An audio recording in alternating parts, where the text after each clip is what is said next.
the sidelines for a long time. Now I'm finally getting in the game. It's about time. This is my time. This is my time. The only thing I consider impossible is losing. I've been waiting on the sidelines for a long time. Now I'm finally getting in the game. It's about time. This is my time. This is my time. The only thing I consider impossible is losing.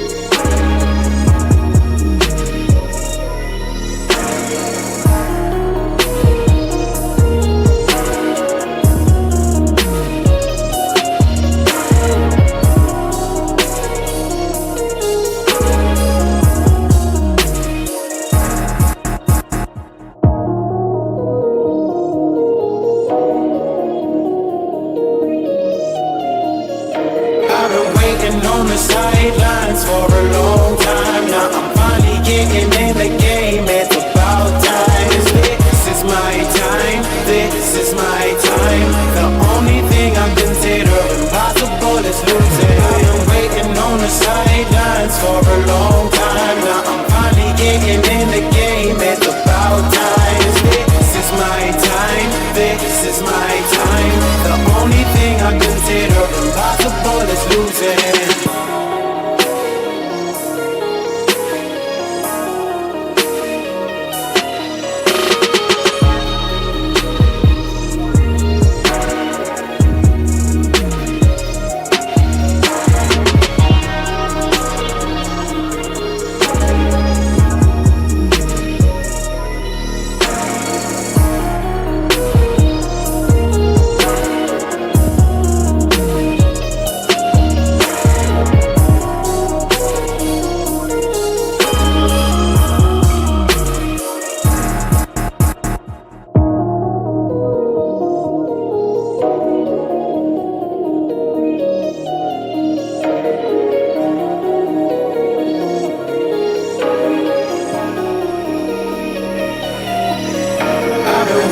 On the sidelines for a long time. Now I'm finally getting in the game. It's about time. This is my time. This is my time. The only thing I consider impossible is losing. I've been waiting on the sidelines for a long time. Now I'm finally getting in the game. It's about time. This is my time. This is my time. The only thing I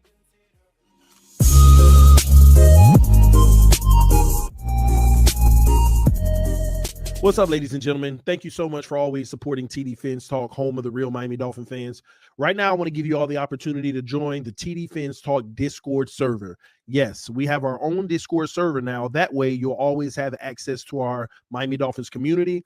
That way, if you're not getting notifications for videos or you want to know what's going on or the latest or just chat Miami Dolphins football, you can download the app and make sure that you sign up for TD Fins Talk Discord. The link is in the description of the video. Make sure you check it out, ladies and gentlemen. Again, let's enjoy the server and let's use it responsibly. Fins up no matter what. Peace. What's up, Fins family? Welcome back to TD Fins Talk, home of the real Miami Dolphin fans. Please hit that like button on your way in the building. Fill out the poll. That should tell me if you hit it or not. Appreciate those who did hit it. Man, 24% didn't hit it. Y'all ain't got to do me like that. And that's just my indicator to always see how many haters I got, man. So we had 23% haters on the channel. So that's pretty dope. That's pretty dope. You know, they in here. But listen, man, we're just gonna do a quick stream tonight, no more than about 45 minutes or so. We want to talk a little bit about the Miami Dolphins 2023 expectations and goals, Tua Tagovailoa and more. If you were on this channel last year, you're familiar with what we're about to do. Some of you are new to the channel, so again, welcome. What we like to do before the season starts, we typically set some goals for team goals and specific player goals. And we basically track them throughout the year to see if we're actually hitting those marks of what we expect. And I do a Excel sheet with all of the formulas and stuff like that. So give me a yes in the comment section if you remember last year how we did the whole chart for Tua, his goals and everything and all that good stuff, and we tracked it every week. Give me a yes in the comment section if you remember that.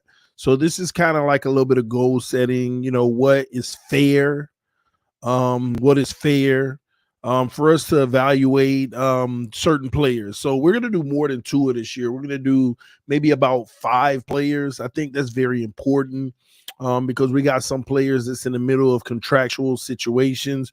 One player, of course, is Tua Tagovailoa. We're going to make sure we do him.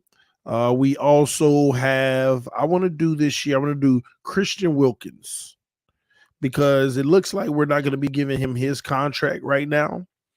And since we're not giving him his contract right now, they're going to revisit it next year. Maybe we need to keep track of him to have some goals to say, is it really worth it when the time comes? Is it really worth it? Another player I want to track is Xavier Howard. We want to do that as Xavier Howard as well because he fell off last year. Let's just call it what it is. Whether you want to say he played with an injury or not, the truth be told, he hasn't had a season where he didn't play with an injury almost. But at the same token, this team could be looking to move on from him next year, and he could be the guy that no one's talking about, and they could be moving on. All right. Someone said Jerome Baker is one. Jerome Baker isn't one because I expect Jerome Baker to just be gone after next year. I expect Jerome Baker to just pretty much be gone. So I actually didn't include him. Same thing with Emmanuel Ogbah. I expect for him to be gone. Okay. So the fourth one I want to track is a young up and coming player who I believe has the potential to be a Pro Bowler, if not an All Pro this year, and that's Jalen Phillips. I want to track Jalen Phillips because his trajectory is very interesting, and it's going to mean a lot for the future of this team and the decisions that we make long term. I think that he's a good one to actually track and keep an eye on to see how his productivity is and, how he does for the season. He's a primary starter, a premier starter, and we're going to need the very best out of him. All right. I debated. Somebody put in the comment section on Waddle. I debated Waddle. Hold on, let me write this down. Because it's hard to really evaluate Waddle when you got Tyreek Hill. Can we be fair on expectations, really? I mean, it just depends on how teams want to play it. I couldn't. I just didn't. I couldn't. I didn't want to put Waddle on there. It's just hard to grade him, and I think he's one of the pieces that no matter what they're going to re-sign. If they're going to pay Tyreek Hill $30 million on this current deal, they're going to re-sign Waddle, and it's not even. They ain't going to be a bark about the price. It's not even going to be they're not even going to bark about the price. So I don't worry about that unless he just falls off the map, and that's just going to be noticeable. I just feel like Tua is somebody you got to look close at what happens to determine whether it's worth it. Christian Wilkins as well, due to the contract situation. Xavier Howard falling off. Are they going to keep that relationship going, or is it time to move on? Jalen Phillips, up and coming. Is it time for him to be that dog we all expect him to be? And last but not least, Javon Holland. Javon Holland, ladies and gentlemen. I think we should keep an eye on him as well. And I'm going to talk about all these players, and I'm going to go Javon Holland up. Thank you. Somebody just gave me another one that I'm going to keep an eye on. Thank you, Bradley Chubb.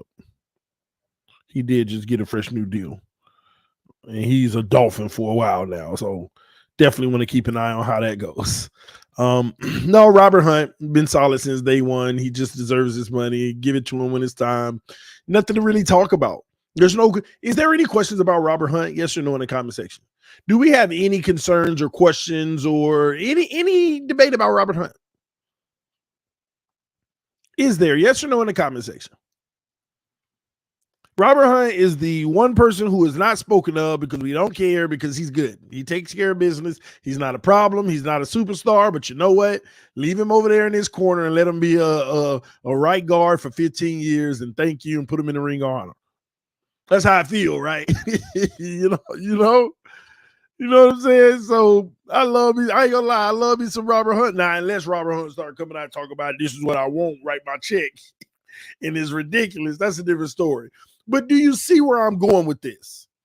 I'm going with players that are questionable, players that there are questions about maybe even the contract as far as how much is it worth it, players that may have fallen off, have they, or are they back to normal, players that are supposed to grow into this big time player like Phillips, all of that's what we're looking for. That's what we want to track. We don't want to track the obviouses. We don't want to track the 1 or 2 year rentals.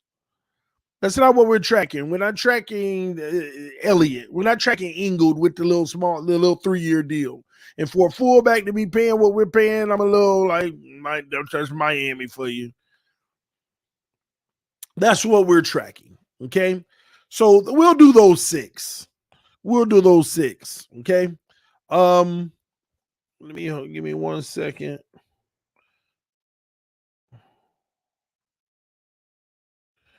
All right.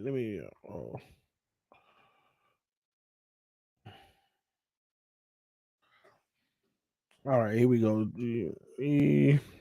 All right, I had to make sure I get a spelling correct. Make sure I had one guy spelling correct. All right, so we're good on. We got 100 likes. Y'all hit that like button when you get a chance. Over 200 people in the building. Thank you. This is the last day of the month. August has been quite a month. First and foremost, I want to start by saying, man, thank y'all for supporting me through training camp this year. We made it through, y'all. We made it through the whole training camp. I went to just about all the training camps. They canceled training camp to the public in that last week for one day. The second day, it wasn't even worth it. But thank y'all so much for the support and love, getting your boy to training camp, helping me there and rocking with me, staying tuned for the information. But it's been work. It's been hard work. And I made it through the month, man. Those type of things usually wear me out and I'll be so tired. And I was, but now the season's about to start. I'm about to get in gear. It's about to, be like nonstop. And we got to get it done, man. It's a lot to talk about, a lot to go over, a lot for us to enjoy.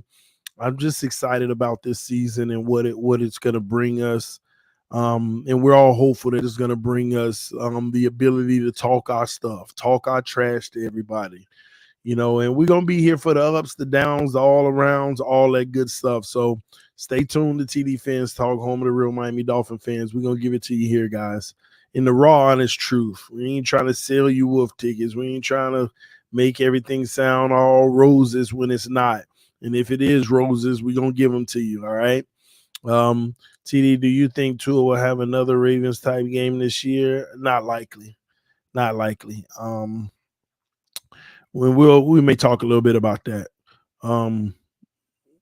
Yeah, I mean, yeah, he can. That just depends on will another team play defense like the Ravens did in the second half. And I know a lot of people say you're so dismissive of what Tua does, but facts are facts. Will another team play defense the way that the Ravens did in that second half? I mean, I don't look at it as much as Tua. When you go back and watch the film, you start to realize it was just an absolute collapse and breakdown by Baltimore.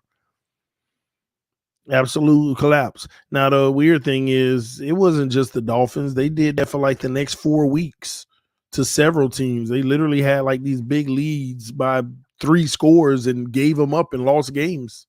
We weren't the only one that did it to them. So they got some stuff to clean up over there, and we'll see if they clean it up this year because we play them. We'll see. Time will tell. We will find out.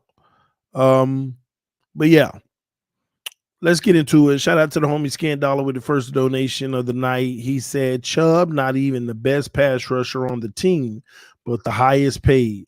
Typical Greer move, shaking my head. We overpay other teams' players, but not our homegrown. I mean, that's a great point. That's a great point that you make right there. But we'll see when it comes time for Jalen Phillips. But I know what you mean because we're bringing up Christian Wilkins right now. G Firm, the homie, what's up, man? He said, "What up, my brother? Still recovering from how I pieced you up earlier. I see. LOL. Recovering from how you pieced me up, man. I had to give you the facts, bro. I had to, crush you. Like I said, Player of the Year, Player of the Year, 2022. I ain't even know that was an award, but I ain't gonna say it. That's between me and you. Truth be told, we don't really know who the best pass rusher on the team. Jalen Phillips is the best pass rusher on this team. I believe so. This is the year to really see what we got. Until Chubb come back to form and do something overly special, I'm sorry. Jalen Phillips is the best pass rusher on the team right now. That's just my thoughts. All right, so let's go ahead and get started, ladies and gentlemen. Let's go ahead and talk about these things. It's really me asking you all a lot of questions, seeing if you agree with me and us coming to a consensus, what we feel is fair. Right now, some projections and things that we believe that will happen, can happen this season. Oh, did I not read this? It still amazes me people hate on Greer when this is by far the best roster we have had since Marino. Anthony, I think a lot of it, and yeah, there's some Greer hate, but a lot of it has nothing to do with this is the best roster. It wasn't very hard to build this best roster. We gave up all our assets and future assets to do it. We paid a lot of money to do it. That's really not hard. It's really not hard at all. When you really think about it, it's just not hard at all. Just imagine if I was the general manager, hypothetically, of the Houston Texans, right? And I had 3 first-round picks, and I had a boatload of money and 2 second-round picks, just a plethora of picks. And I called the Colts this offseason and said, here's your first. Give me Jonathan Taylor. Here's your first and a third. Give me Jonathan Taylor. Now I got Jonathan Taylor. I already drafted my quarterback, and now I see that, they're having trouble over in San Francisco with Bosa. Hey, here's an outrageous amount for Bosa. Let me overpay since I have the assets. And I bring Bosa in and I pay him whatever he wants. Devontae Adams, disgruntled over there. They won't pay him. Hey, here's some draft capital. And I'll pay Devontae whatever he wants. It's not hard when you start throwing around profits to other teams. It's not really hard. Ramsey wants out his contract. What else we got? Oh, a third. Y'all just trying to get rid of him. We got the third, and we'll pay him what y'all want. We'll give him $25 million a year. Yeah, we got Ramsey now. It's not very hard to throw away more draft picks than the player's worth and pay them whatever they want. But we're gonna sit here and make it seem like Chris Greer is the GM of the year because he did that. Any GM could do that, but most GMs worry about their future, so they're hesitant in doing it. So when you're in a win now mode, you go for broke. What Chris Greer is doing right now, please tell me. Let me know if I'm wrong. Is it better than the 49ers roster from last year or 2 years ago? Last year, is it better than the 49ers roster? With Ayuk, Deebo Samuels, Christian McCaffrey, and a quarterback who had a higher passer rating, even though it was limited games, with one of the best O-lines in the NFL, with a top defense. Is it better than the 49ers? But it's our best roster, but it ain't better than another team. Is it better than the roster the Eagles had last year? No. You see what I'm saying? Is it better than that roster the Rams had when they won the Super Bowl? No. So, yeah, it's the best roster we ever had, but it still don't even contend with the rosters that's the other rosters, some of the other rosters that were out there. We got no depth. So, ladies and gentlemen, please understand, I'm happy we have the roster we have because we can compete and contend. But to make it seem like Chris Greer deserves some type of praise for it, it wasn't hard at all. You just throw away all your assets and all your money and load up and start and you start taking from your future for your now. Start taking away from your future so we can do now. Any general manager can do that. It's not hard. So let me be clear. I don't think it's fair for general managers to be graded off of free agent acquisitions, because that ain't nothing but money thrown around. Trades, unless the trade, like you give Chris Greer the credit for the San Francisco trade. That's a positive on his resume, but not a Tyreek trade, Jalen Ramsey trade, a Chubb trade. That's nothing to be impressed about. What Chris Greer did with the San Francisco situation, that's what great GMs have on their resume. But you know what great GMs also have on their resume? Outside of the first and second round, for some reason, great GMs have second, third, fourth, and fifth round starters all up in and out of their roster starting. They know how to take a fourth round pick and make them a starter and play at a high level and even develop them, have a staff that develops them to potentially a Pro Bowl level at a higher rate than others. Because people will be like, well, Chris Greer has some. Look at Robert Hunt. Yeah, but some teams have 2 and 3 times more third, fourth, fifth round picks that are starters and playing at a high level than we do. Well, we got undrafted players that made the roster. They wouldn't have made any other roster in the NFL. And did you not hear the language of our coaches when they spoke about most of the undrafted players? Well, they gained the trust of the coach. Listen, let me tell y'all something. If 3 undrafted players making the roster tell you we can't draft, then I don't know what to tell you. If that don't tell you, then I don't know what to tell you. If you know how to draft, then why are your undrafted players ending up better than the ones that you actually have $100,000-$200,000 guarantees on from late round picks? Why are you picking players that aren't even as good as guys that didn't get drafted by no one? If that don't tell you something, we got issues drafting players, developing talent. I mean, if you really look at our draft picks from the last 3 years, everybody want to hold on to, well, you got Waddle, you got Holland, you got Hunt, and you got Phillips.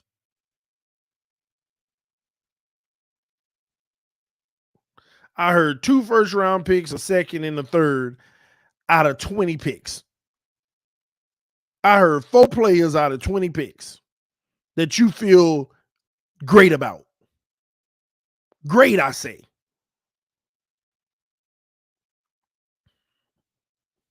That's 4 players out of 20 something that you feel great about.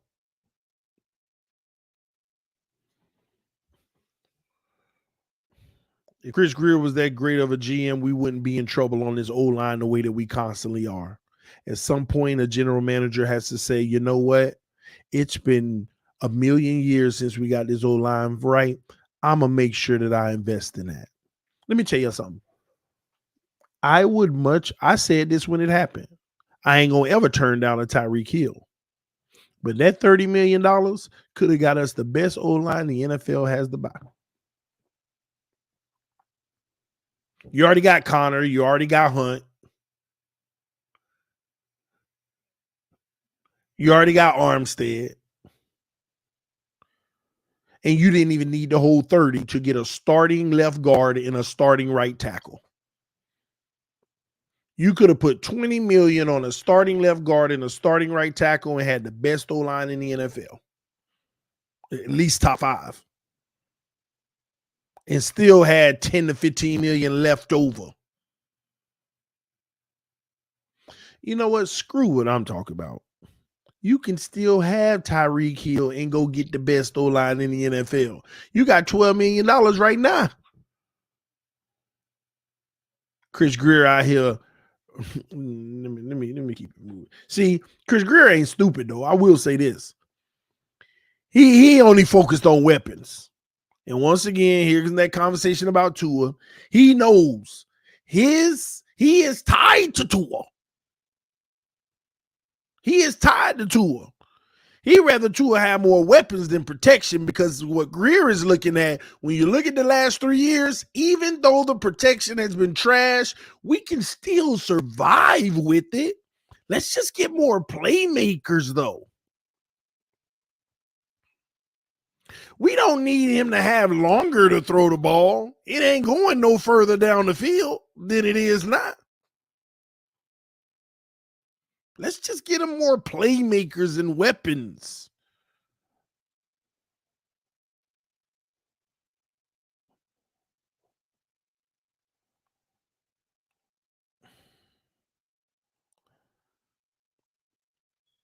Nobody's hating on Chris Greer. They're just recognizing there's nothing special to what he's been doing.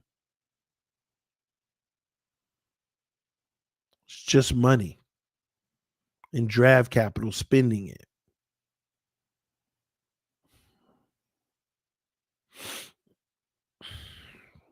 You want to be a great general manager?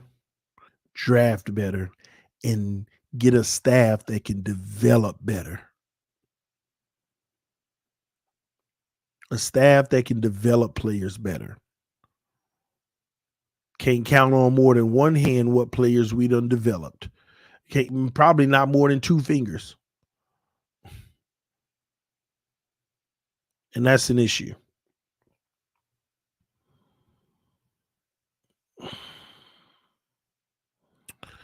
Let me read some of these. Questions at cornerback, offensive line, running back, middle linebacker, safety. There's a question mark as well. The coaches say so themselves. And unfortunately, quarterback, especially backup. Them guys still been inconsistent. We saw flashes, thought we were good, then we saw trash. I mean, that's still an issue. You don't know what you're going to get from the backup play. Skylar and Mike White. That's still an issue. Interior D-line depth. Issue. Corner, well, you already said corner. Tight end. You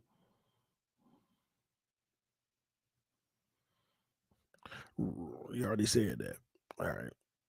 That's it. It's a lot. I'm excited. If Tua can deliver us an Eli Manning career, 2 Super Bowls, I'm good.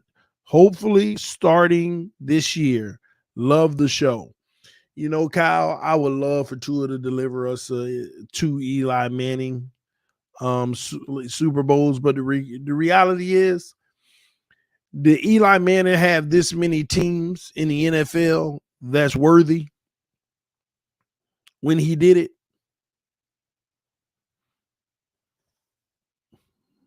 Did he have an Eagles team the way it's built, the Chiefs team the way it's built, the Bengals, Chargers, Baltimore, Buffalo,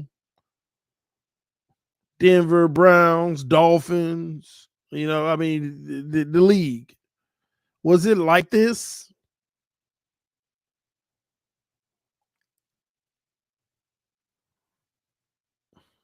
Did he have this much heat out there?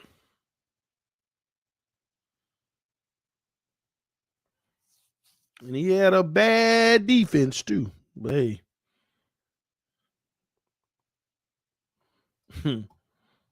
Let's keep it moving.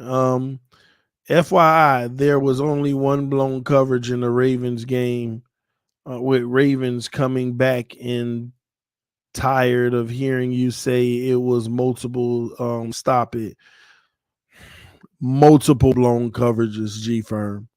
And not only multiple blown coverages, another thing you got to realize, when you come back, that means your defense either made stops or their offense was trash. Go look at the Baltimore Ravens offense as well in the fourth quarter. 3 possessions in a row, Lamar Jackson has a wide open tight end, throws to him and overthrows it by 5 yards, wide open for the first down, 3 and out punts. Every time. All he needed was 1 first down out of them 3 drives, and we wouldn't have had enough time to come back. They completely blew it. And we'll pick a night next week or something if you like, G Firm. We can watch the film of the Baltimore game. And we could talk about if there was any blown coverage or not. We could talk about it. We can watch it.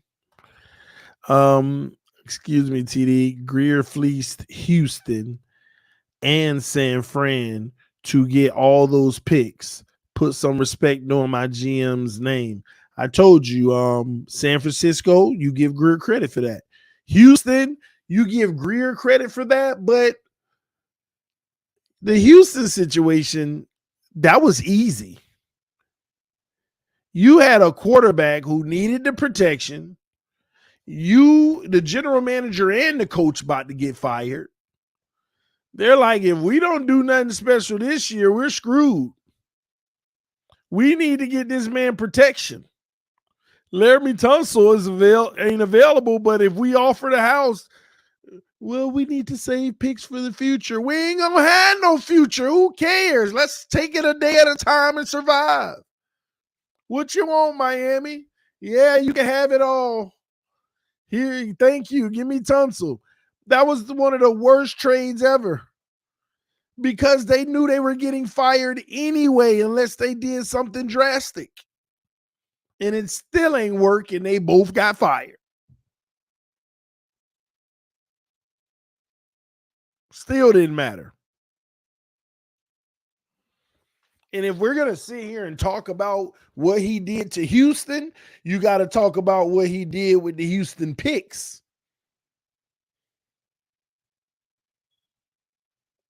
You got to talk about what he did with the Houston picks. He did more with the San Fran picks than the Houston picks.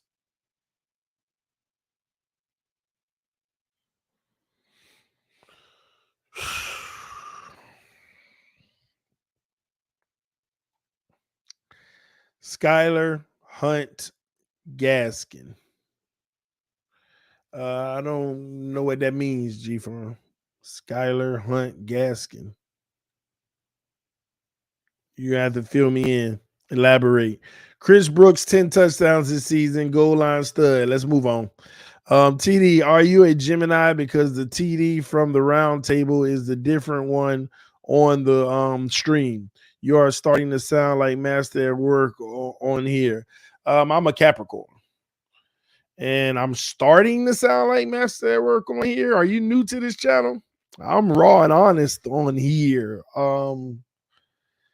Yeah, I'm just raw and honest on here. So I'm not sure what you mean by that. I'm not sure what you mean by that. Give me a second.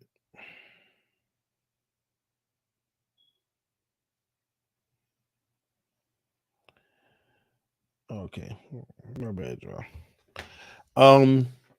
But no, I mean the truth is the truth. I'm just spitting facts, like or some of them are opinions of what I believe.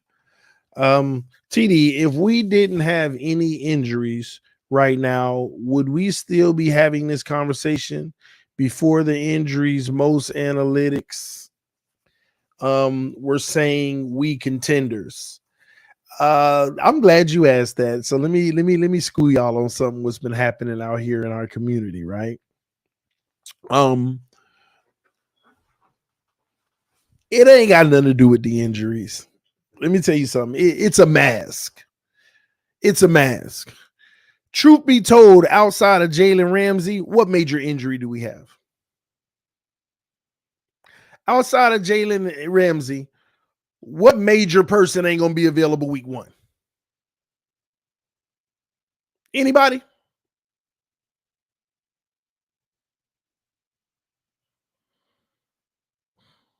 What major injury do we have outside of Jalen Ramsey? That's what I thought. None. Okay. Jeff Wilson ain't no major injury. Mostert is the starter. Okay. Mostert is the main guy. Committee. Now you probably might get to see A-Chain get into a little bit of action. And Armstead will be ready week 1. So nobody's factoring in our injuries when it comes to it. The reason why they're off of the conversation is because you have to go back and remember when they first got on the conversation. In the offseason back in April, May, June, nobody was talking about the Dolphins. They were talking about Fangio and what he can bring, and it can help this team, and they should still be good. Nobody was talking about that. Fangio and Ramsey is all they were talking about, and that we should be good. Nobody was running Super Bowl out their mouth and contenders. Just it makes us better. So you ready to find out when the national media start talking all this hype about us? After the first 10 days of training camp. After the first 10 days of training camp, about 30 days ago, about 25 days ago, is when it started for about 2 weeks. See, we think that it was all summer, but it ain't true. Around the 5th of August to about the 20th of August, everybody in the national media up on their podiums talking all crazy great about the Dolphins and what they about to do. Don't sleep on them. That time period, and you know why they in that little block they were talking so great. Because go look at the reports out of camp. The D-line is dominating. This defense is crazy. Oh my gosh. Tyreek still doing his thing, blah, blah, blah. Waddle, ain't nobody thinking about the offense. They just talk about how crazy this defense is. This pass rush. Oh my gosh. It was insane. They're out here dominating. We about to be good, y'all. And this kid A-Chain is special. All that stuff.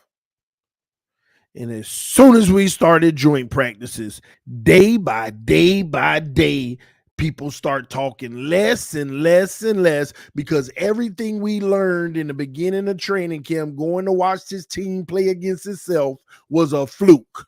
Because as soon as they went up against 2 other teams, all of the hype and all of the advantages, you ain't hear about them no more. Pass rush can barely get to the other quarter. All of that mess.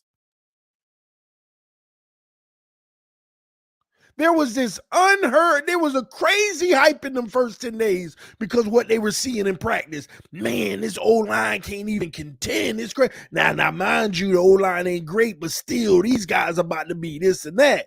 Everything we were raving about, as soon as we practiced against another team, they all disappeared.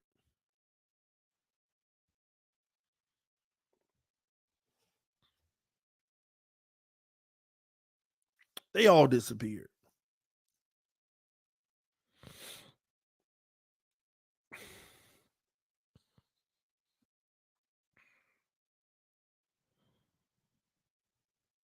And if you notice as of late, they barely talk about us. And the only hope they had in talking about us again, 2 situations. If they get Dalvin Cook, it's over. They're one of the contenders. I thought we were just contenders 3 weeks before that. But if we get Dalvin Cook, now we're serious contenders. They didn't land Dalvin Cook. They got silent for a little bit again. Ooh, they get Jonathan Taylor. It's over. They contenders. They win in the East. That's for sure. They are winning the East, and they are Super Bowl. They would be favorites. We ain't got Jonathan Taylor. Now you just pay attention to the media for the next 7 days, okay? Just pay attention to it for the next 7 days. Let's see where we're gonna land. If we're even talked about. So let's just wait for the next 7 days and let's see where we fall in the national media spectrum. Hold on now. That's what's going on. It's not the injuries. They don't make them better. But Ramsey been out. But if we got Jonathan Taylor, we're in the conversation. You see what I mean? It's not the injuries. It's not the injuries. These are small, minor injuries, and most of these guys aren't even starters. They're not even our starters.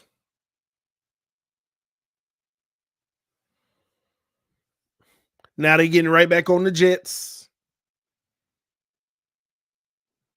and all these other teams. It's what they do. Now we got to go out and win and get our name back in the fray. We need to go out there and beat the Chargers week 1 and do it in an impressive fashion. And, they'll start whispering again.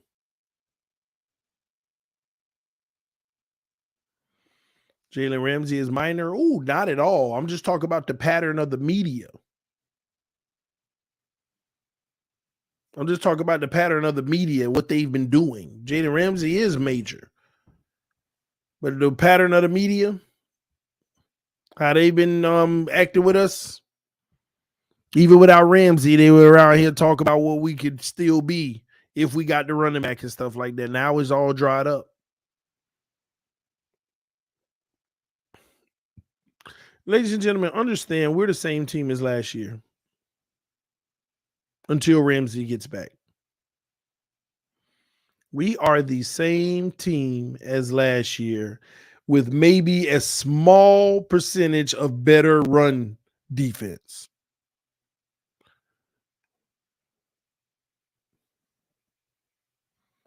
A small smidge better of run defense. That's what we are. We are last year's team.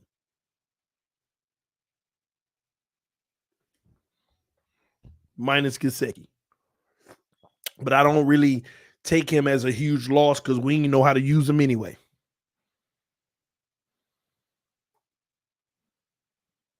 David Long Jr. ain't small, bro.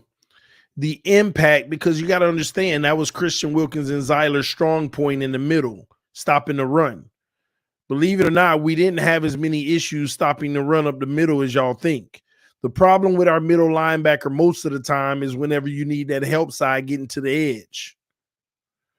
When the outside linebacker seals the edge and forces it back inside, cutting that cutback, a good guy that can stop it. But also where we bleed at the middle linebacker position, which is the most important position in covering in the secondary. Middle linebacker is the most important coverage linebacker in the secondary. And we were absolute garbage. And that's the only thing David Long, he's not the best at. He's excellent in run D, but he ain't the best in pass D. He's better than what we had, but in Fangio's system, he got to be way better. That's why Fangio keep on giving him kudos, but then telling you cautious. That's why Fangio keeps saying, when they say, how do you like David Long, this and that, Fangio keep on telling y'all out his own mouth. We just can't keep making plays here and there and then messing up in other areas. You make a big play and then you mess up in other areas. So he'll be fine. We just got to get him to be more consistent and being where he needs to be. It ain't got nothing to do with run game. It's strictly in the pass defense is what Fangio's talk about with David Long. David Long going to give your quarterback and your running backs HE double hockey sticks. But covering in that secondary in Fangio's system where it has more mental assignment, that's a struggle. He didn't have to do that with Vrabel. Vrabel loved using him in that box and giving him that primary role.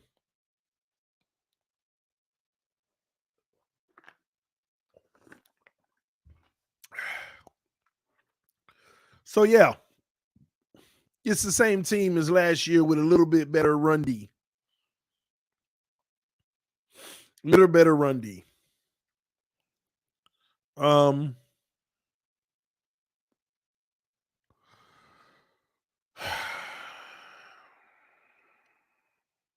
Yeah. Yeah, I'm gonna stick to that. And truth be told, you better hope that our defense isn't worse than last year, because this is a year one install of a system. Don't forget that. This is still a year one install of a system. Can't underestimate that, especially when you got about 4 to 5 people on the defense starting at Fangio. They ain't his guys anyway. They're not great fits for the scheme. Yes, that is true. You have about 4 to 5 guys on this defense that's not really a scheme fit. Between the linebackers and the outside.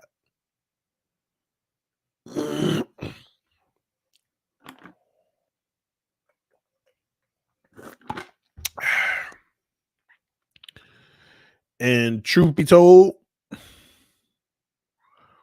you know who I'm actually worried about in this defense? There's one person that I'm actually worried about in this defense that nobody would probably believe. I'm gonna see if y'all can guess it right. Put it in the comment section. Who do you think I'm talking about? There is one person in this defense that I am worried about that you'll be surprised. You'd be surprised. I'm concerned of how well or how bad he's gonna do. I ain't gonna lie. Kudos to Slippin' Jimmy. He named it the first one. He was the first one to name somebody, and he got it right. Xavier Howard. This is a lot more zone coverage. This ain't all of that baiting and you throw that ball and I go get it. It ain't as much as that. It's just purely assignment. You see what I'm saying? There's gonna be cushions. There's going to be areas, bend but don't break. Yeah, X was looking good in camp. But let me tell you another thing X was doing in camp. Getting penalties all camp. You see a penalty in that secondary, 9 times out of 10, it was X all camp. We don't say nothing. Oh, when X do it, you're like, oh, ref just being tight. But it happened a lot. It happened a lot. And it ain't even so much because he was getting beat in coverage. Sometimes he'll get there early because, again, it ain't man in zone. It's and sometimes he'll be he'll get there early or he'll make a play for the ball, but it's zone, so you're behind the guy. You want to make a play, you got to go through him. It's a lot of that stuff was happening. It's kind of like a little awkward for him. Don't get me wrong, this system's still going to have a lot of man coverage for him on the boundaries. Some of the zone systems still got man depending on how they run it. It might cut half the field and man, the other half zone, all that stuff. It's going to be a lot of that stuff, but there's going to be more zone for him. Somebody says zone should be better for Howard. Man-to-man was trouble for him. Man-to-man was trouble for him last year. But usually man-to-man is where he baiting you and he thrives. But zone should be easier, but you also have to understand on those quick little 7-yard comeback routes, the way we play it, it's almost automatic. You can see it in the preseason game when he was out there. He'll give up a 7-yard pass, but he'll make the tackle right away. It's still 7 yards, though. He played good defense. It wasn't bad. It's just the way the defense is made. Hike, you backpedal, get in your zone. They throw it on the out, you come up and get it. That's Fangio's defense. It's not like he played bad defense, but it's 7 yards. It's a completion.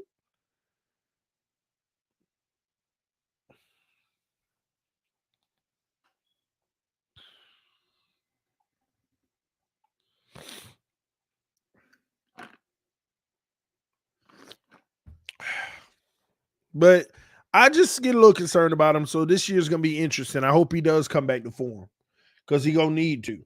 Everybody watching him. All eyes on him. All eyes are on him. Whew, we gonna see. We gonna see, ladies and gentlemen. Time always tells. We always say it, right? Shout out to the Realest Miami Dolphins YouTube channel. Super sticker. Appreciate you, homie. Thanks for the love. 10 picks for X. That'll be epic. Super Bowl, y'all. See, with Fangio's system, you know how, it's going to be exotic. It's going to be crazy. Fangio's system. You know, you would have thought that we had a lot more turnovers in preseason. In those preseason games, did we ever really, and maybe I'm wrong because I just don't remember, but did we ever really like turn anybody over? Have like dominant plays where we intercepted the teams and did all of that stuff? We might have. I just don't remember. Do y'all remember any like turnovers or anything like that in preseason? We might have had something. I just can't recall. In them 3 games. 1 turnover, the fumble in Jacksonville. Okay. Oh, yeah, at the goal line, right? At the goal line. The fumble. But wouldn't you expect in this defense, the way Fangio's defense, fumble is just skill, you know, what they train to do. But we're talking about the scheme creating the turnover. Scheme didn't create that fumble. That was just a good heads-up play by Jerome and Holland. Truth be told, it should have been a touchdown. They marched that ball right down the field, but they didn't secure it.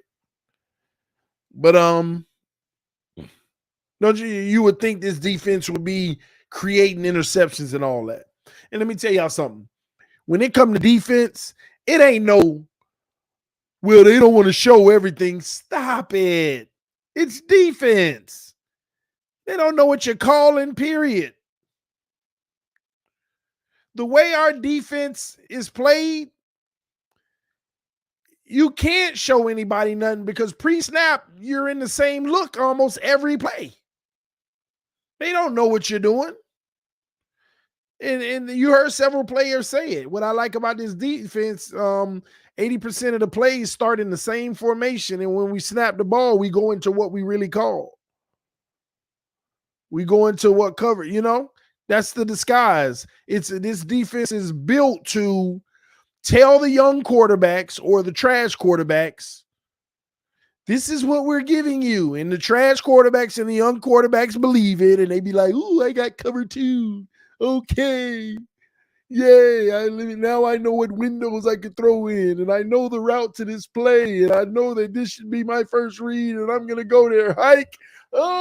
Oh, it's not there. Wait, you guys are supposed to be in cover 2. What's going on? How did you switch to quarters? How did you switch to cover 6? How did you switch to tempo? I didn't see that coming. Yeah, you didn't because you don't know football.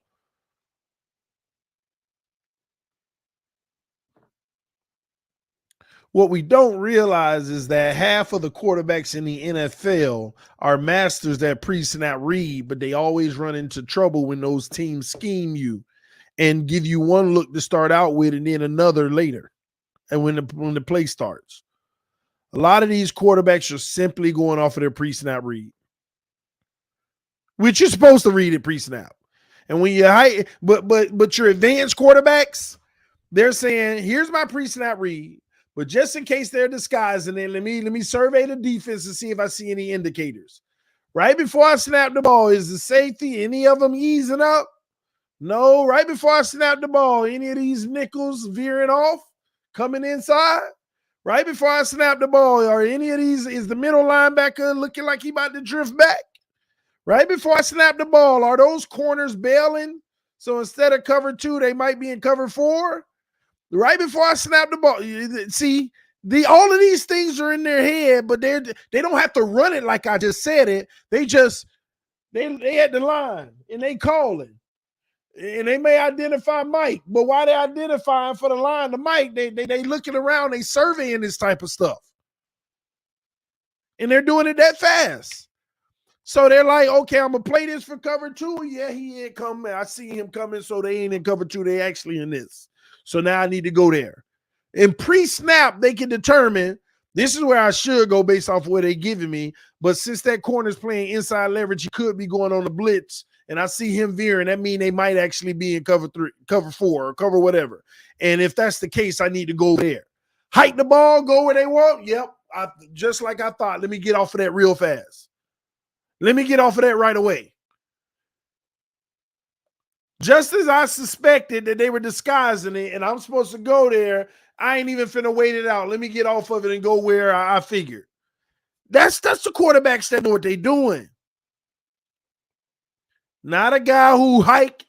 Oh crap, they blocked that, but let me wait it out. Maybe he'll get open. No, oh my gosh, you talk about see, and I mean, but that's what you got in this league. You got quarterbacks doing that mess. And it ain't even so much their fault. It's just they not great processors, real time. They can see the field. They know what they seeing, and they might even identify the coverage post snap. But by the end, it's too late. Are they identifying it fast enough so that they can actually react and make the right reaction, make the right read?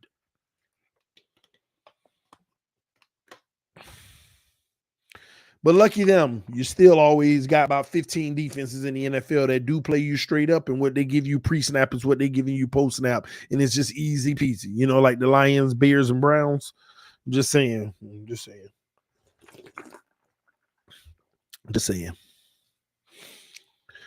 All right, he flipped the Houston picks to the San Francisco picks. Okay, that's a good thing. He made the San Francisco picks, but they relied on another team to want to do it. Lucky for him, they did. They wanted their guy. You funny though, Tua TDPHINSTALK. You better do it. Let's go.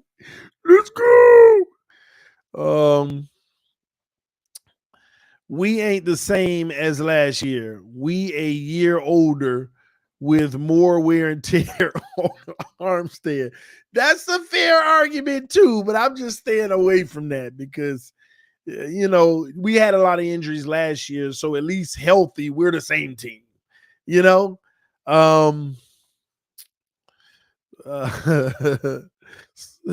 If Tua sucks, spoiler alert, Tua's gonna suck again. Y'all don't let me be honest with y'all. I want Tua to ball out this year. There's nothing like a from the bottom story, you know. And he ain't from the bottom, but my opinion, he be coming from the bottom. Okay, I'm just being honest. It's because me personally, I would love it because being fair and honest, I just don't believe he's a franchise quarterback. And if I said he was, I'd be lying. As far as what I believe, right? Don't make me right. And just to see him, like, not just ball out. I ain't talking about statistically ball out. Oh, he put up numbers, Tyreek Waddle. I'm talking about, I see this man like being that dude. You know, the stuff that I complain about, he actually just wiping it out.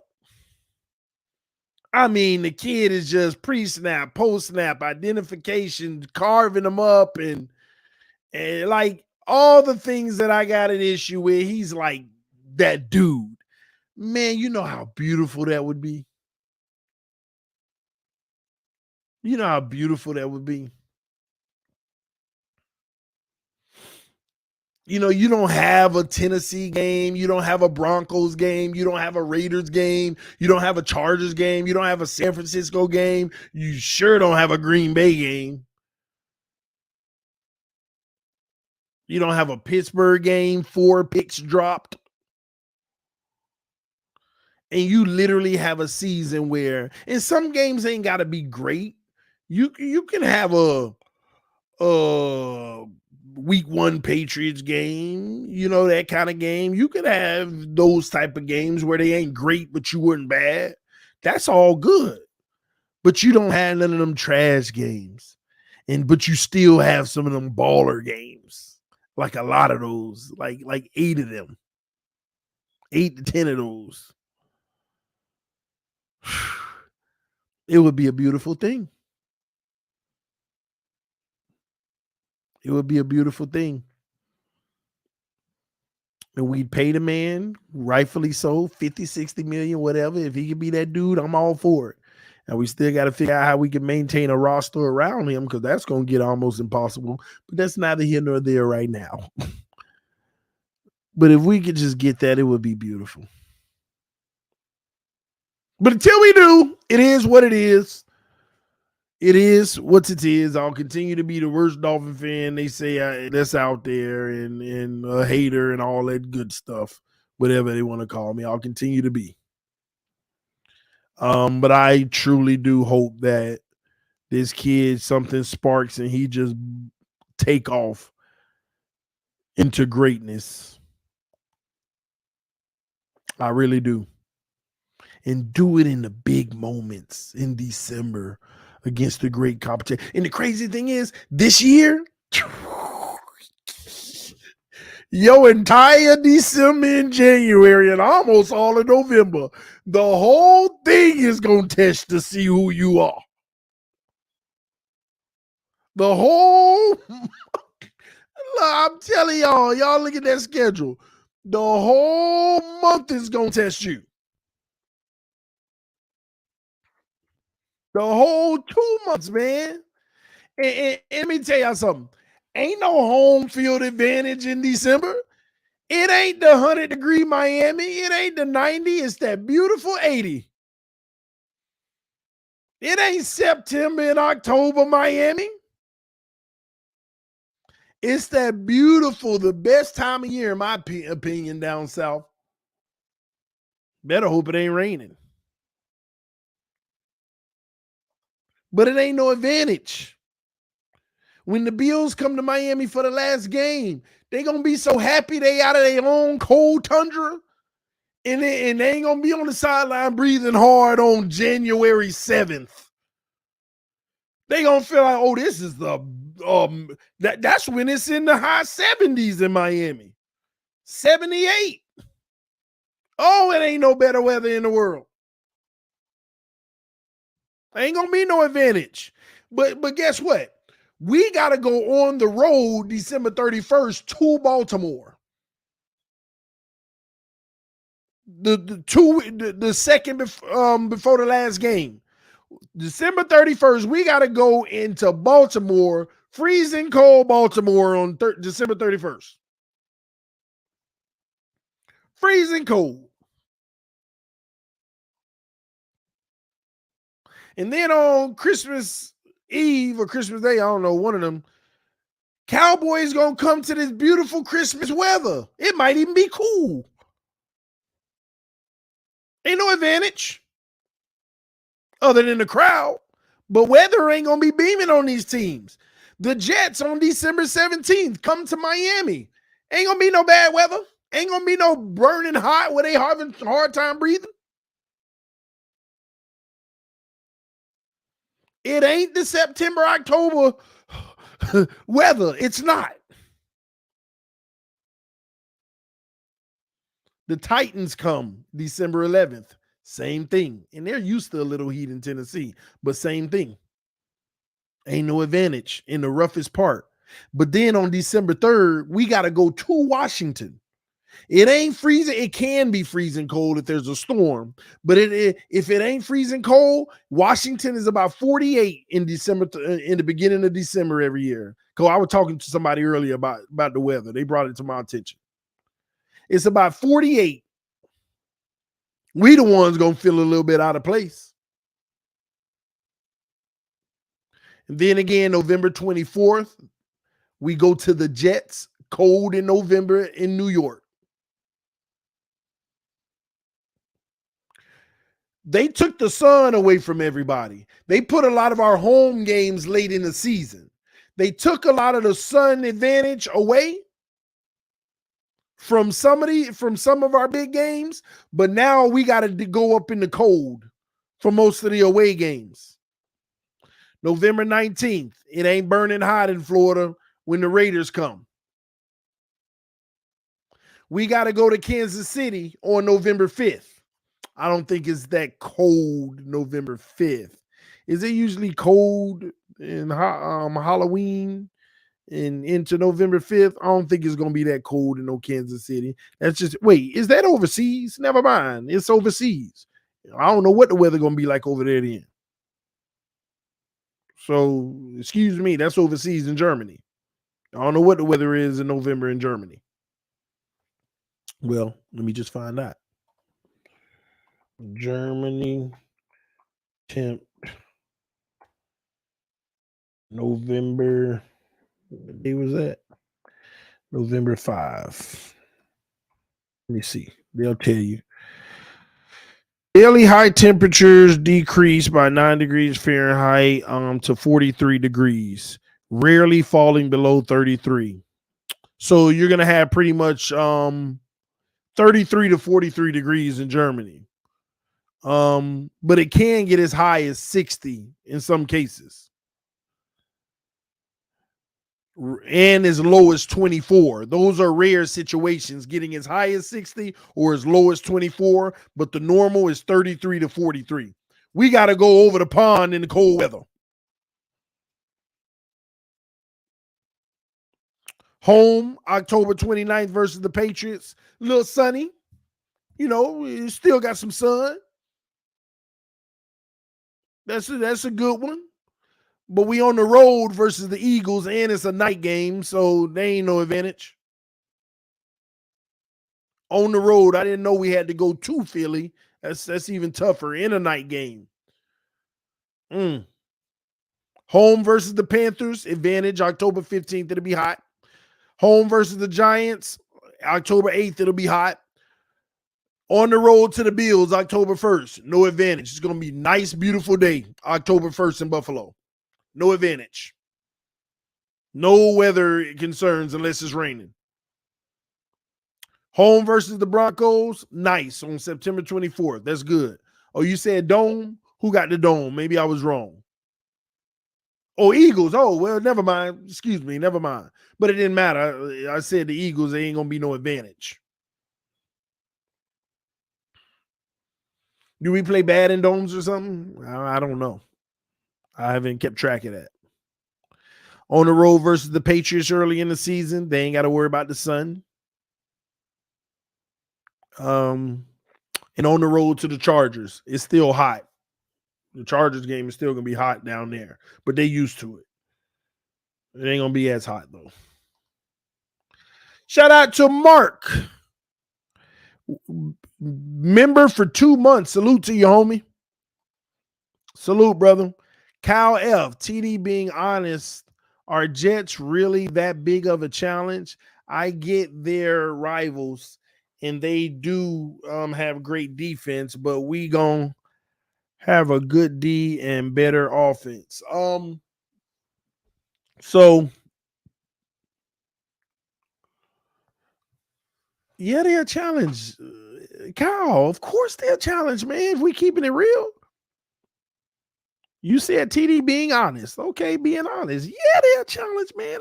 We ain't gotta listen. I know I mean, people gonna sugarcoat the Jets and diminish them because we gotta go up against them. But yeah. I know at all for I'm sitting here like I want to answer this and I'm about to, but gosh, they gonna clip me. But yeah, they gonna be tough. And why you think we gonna have a better offense? What makes you think we're gonna have a better offense? Why? Because Tyreek and Waddle? Is that why? Yeah, Tyreek and Waddle better than they receivers. But we're not gonna sit there and act like they don't have their own Waddle and Garrett.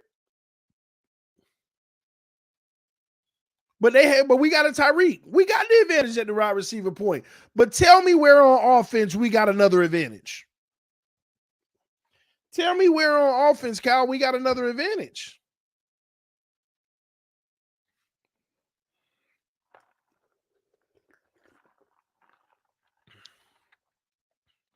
And somebody said, let's see who stays healthy.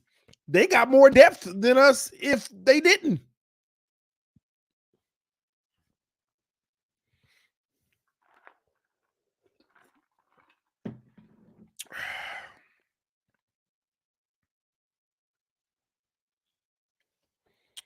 Coaching, receivers, and O-line looks better this year. Well, you brought in Fangio to have a great defense. They already got a great defense. So when we say coaching is better, all you're doing is really trying to catch up to them. Salah is just as good. Look what he did with his defense. Look what the Jets defense is. So as far as coaching, we got a better offensive coach. They got Aaron Rodgers, a coach on the field.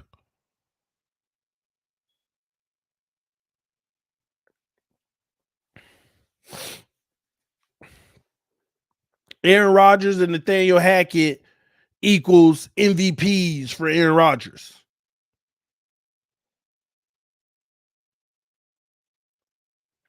Receivers, yeah, better.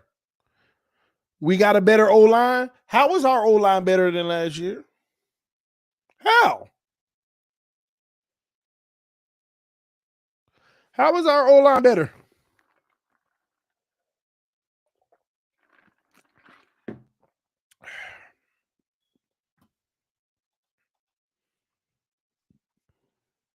If anything, they older. You hear Teron Armstead recently? He's still dealing with that same issue. But I expect to be ready by week 1. In other words, the way I heard him is basically, when I play week 1, I'm still going to have this issue, but I'm playing. I'll be ready. Go listen to his press conference. The way he said it wasn't as if I'll be fully healed week 1 and ready to go. No, I'm dealing with this injury, but my goal is to play week 1. And I try to accomplish my goals whether I play through it or not.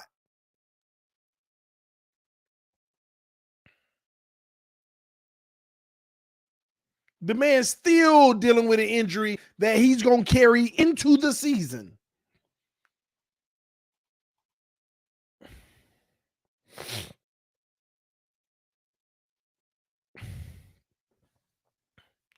You scared of everybody, TD. LOL. I'm not scared of everybody. I'm just telling you what everybody got. Everything I said is a fact, right? That don't mean I'm scared of them. McDaniel's going to have to make or break this season. I'm telling y'all now, there are at least 4 to 5 teams that I know for a fact their roster is better than ours. And now McDaniel has to do his job to overcome the lack thereof and beat them. When you outmatch, you got to outcoach. It's the only way. Out heart and out coach. And out discipline. And I'm scared about discipline. Last year, we were the most penalized team in the NFL. Did you see what we put out there on the field in training camp and in preseason games? Still the most undisciplined.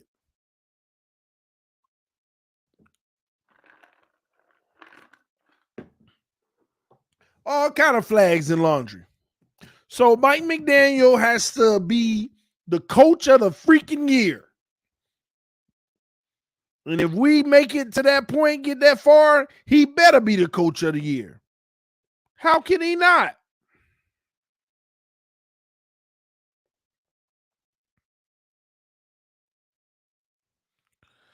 How can he not?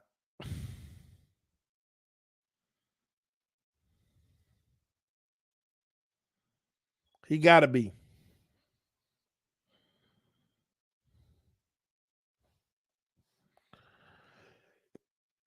Excuse me. That's what it's going to take. Between him and Fangio, got to be the coach of the year. And let me tell you something. I told y'all all this when we brought Fangio in.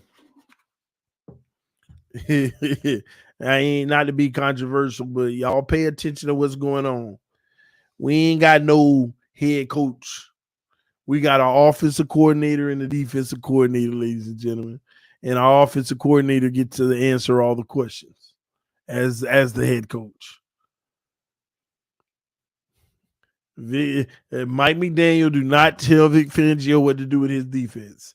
And a matter of fact, Vic Fangio reports to Chris Greer, not Mike McDaniel. Vic Fangio tells Chris Greer what he needs, not Mike McDaniel. They just keep on proving it. And I told y'all this when it happened.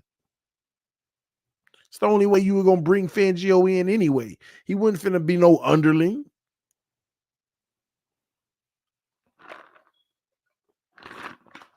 So if this defense ain't doing anything, I want to see how McDaniel handle it on that podium. I got to see. And I hope they do their thing.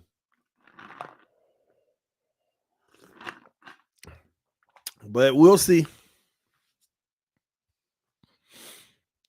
Fangio got to respect McDaniel. Of course he respect him. I don't think that's ever an issue. But trust me, they're both living in two different worlds right now. Fangio is handling the personnel and everything when it comes to that defense. Everything. He's letting McDaniel know what he's doing. Not asking him, can he do it? So I say that to say this, and this is where I have McDaniel's back. If things don't go well on that defense, let's not blame Mike McDaniel.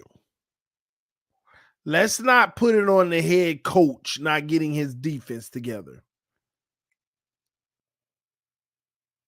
Does that make sense? Long term. I'm not saying what I'm saying to be messy. I'm saying what I'm saying so that whenever it's time to evaluate the coaches, let's just make sure that we don't hold Mike McDaniel responsible for what the defense absolutely does. Because that's the dynamic in which they brought Fangio in. Understand that. And that'll be unfair to Mike McDaniel if this defense is bombing it. Because you know you're going to have those people, Flores did more or less. Look, McDaniel couldn't get the defense. That ain't the dynamic in which it. Now, if you want to say that last year, that's fine. But this year, that wouldn't be fair to McDaniel to put that on him. And if the defense balling and the offense ain't, it's all McDaniel. TD, you sipping on Hennessy and Coke? No, I ain't sipping on nothing. I don't even understand why y'all would ask me that right now. Everything I just said is a fact. It ain't to be controversial or nothing. I'm just making sure that y'all understand that little piece of information so that one side of the ball doesn't produce and the other does, and we start pointing fingers, we know where to point them. That's all. I'm not saying this to be no confrontational thing. I'm just making sure that you know where to point the finger if things don't go right one way or another. That's it. This ain't to pin them against each other or nothing like that. Yeah, correct. It's all circumstantial. Sometimes we're going to talk circumstantial.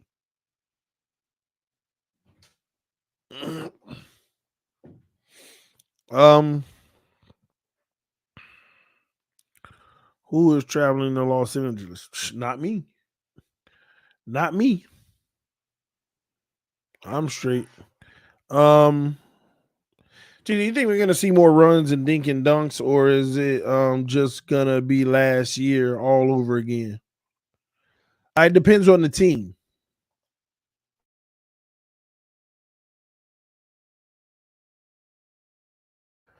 My bad. It depends on the team. It depends on the team.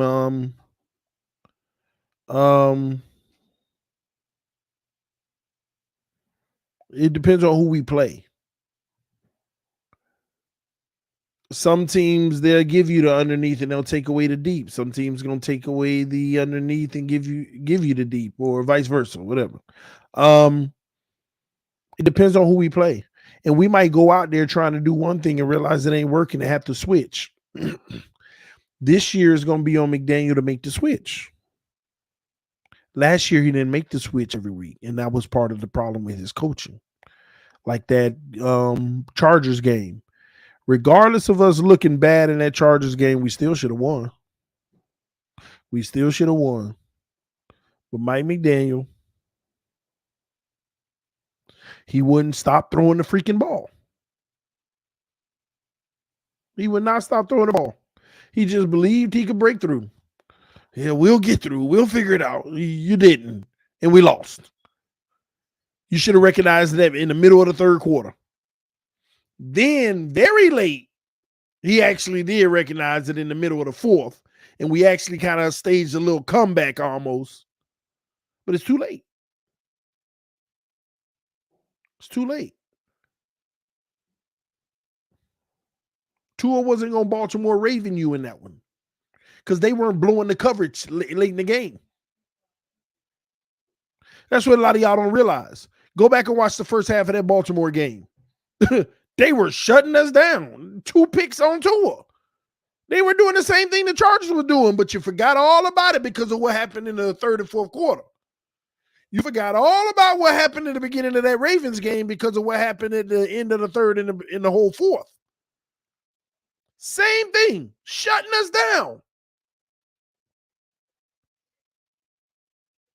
Same thing. I'm telling y'all, go watch the Baltimore game again. Go look at the first 2 quarters. Trash. Same trash. Only difference was Chargers stay with the same game plan the whole game. Baltimore went literally, they like, oh, we up this big. Let's just get out of here with the win and play cautious all of a sudden. They changed their whole game plan. Chargers did it to us the whole game. It was crazy. It was crazy.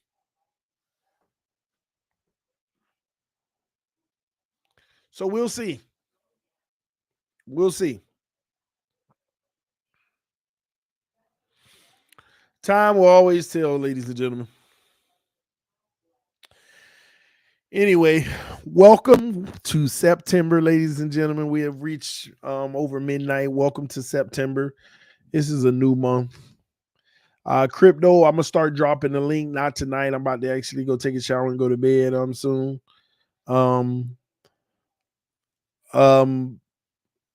We're going to have a big month, y'all. We're going to do a lot more streaming, a lot more shows. We're going to open it up to some panels. I'm thinking Tuesday nights. I might open it up, bring, 4 to 5 people on, open it up on Tuesday, only have about 4 to 5 on the screen at a time, have like an open panel. People can come on, wait backstage. I'll rotate people in and out. I'm thinking about Tuesday nights doing that. And then on Friday nights this year, I'm thinking about having a creator night. If you're a Dolphin creator, whether it's Spaces, YouTube, whatever platform, you'll be welcome on the show. So, we'll have some guys from the Fins tailgate, Miss Fins, Doug, maybe, just some people out there in the community. All kind of shows are out there. We'll bring them on and we'll just have, Friday night, round table. I either do it on Friday or Saturday, maybe on Tuesday, and then switch the open panel. I don't know yet, but we'll know next week because I'm going to start it soon. Okay. But yeah, how many wins this year? I guess y'all done had me with these super chats all night. I've been answering questions and stuff. I ain't even really get to go over all the details. But we're going to come up with the team goals and player goals. And we're going to talk about how many wins this year because we got our roster now. All right. But we're going to end it right here because I ain't going to lie. I done been on almost an hour and a half and we ain't even go over what we were doing. I was answering y'all super chats and questions. It's still a great conversation because y'all talked and asked about great things. So thank y'all so much. Love y'all. Appreciate y'all. Good night. Y'all stay blessed. Fins up no matter what. Peace. It's your boy. I'm out, y'all.